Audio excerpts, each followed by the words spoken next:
છે અને આ પ્રસાદ જુઓ આ દ્રશ્યો છે ખરેખર અકલ્પનીય છે જુઓ.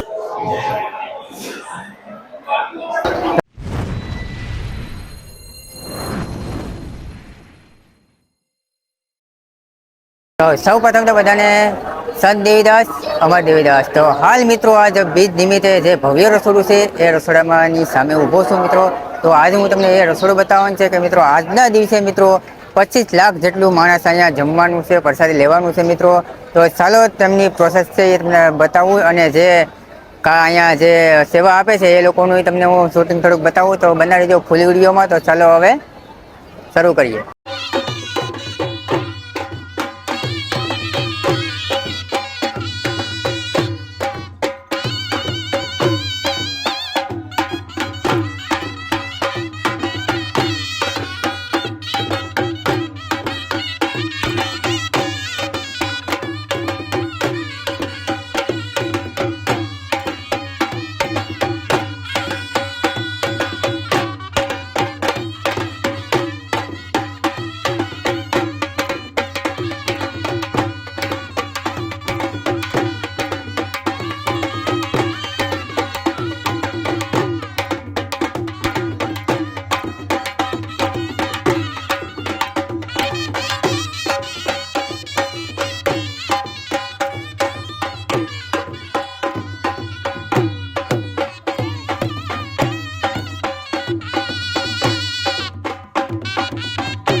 અષાઢી બીજનું પર્વ એટલે એનું મુખ્ય માધ્યમ એ છે કે આજના દિવસે માં અમરમાં અને દેવીદાસ બાપુએ ચેતન સમાધિમાં કોટેલા છે અને એમની તિથિ ઉજવવાની હોય તો એ નિમિત્તે શરૂઆતના વર્ષોમાં પહેલા આજુબાજુના ગામડાવાળા લોકો આવી અને તિથિ ઉજવતા. સમય અનુસાર પબ્લિક વધતું ગયું અને અત્યારે હાલમાં છેલ્લા 10 વર્ષથી હવે સ્વયંભૂ મેળાનું નિર્માણ થઈ ગયું છે.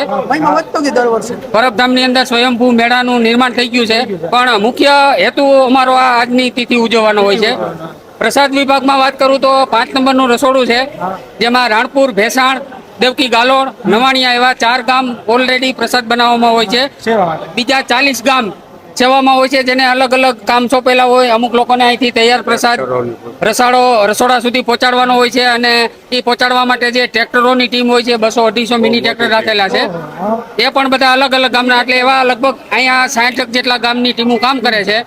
અને પ્રસાદ અમે જે આ કડા ઉતારી છીએ, અમે થોડી વાર પહેલા આપણે જોઈ, એ તૈયાર પ્રસાદનું વજન 500 કિલો થાય છે એક કડાઈની અંદર. હા, એક કડાની અંદર 100 કિલો ઘઉંનો રવો, 100 કિલો ખાંડ, 2 ડબ્બા ઘી અને 18 ડબ્બા જેટલું પાણી મિશ્રણ કરી અને એનો મહાપ્રસાદ તૈયાર કરી અહીંથી ટ્રેક્ટરો મારફત અમે કાઉન્ટર સુધી પહોંચાડી અને ત્યાં યાત્રાળુઓને અમે પ્રસાદ લેવડાવીએ છીએ. આ પરબધામનું માધ્યમ છે.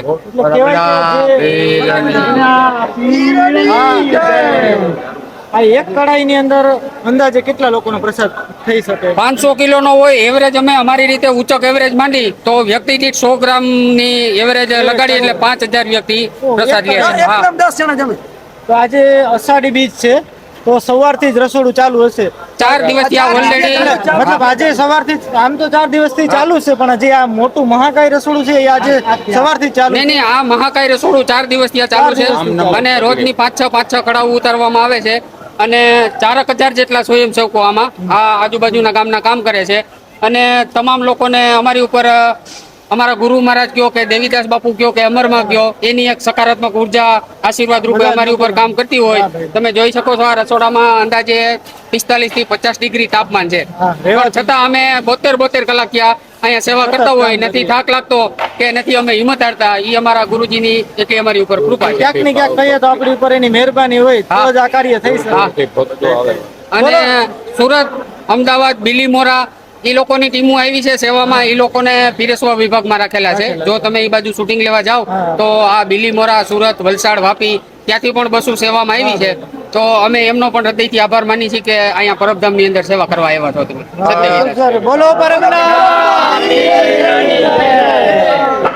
આભાર.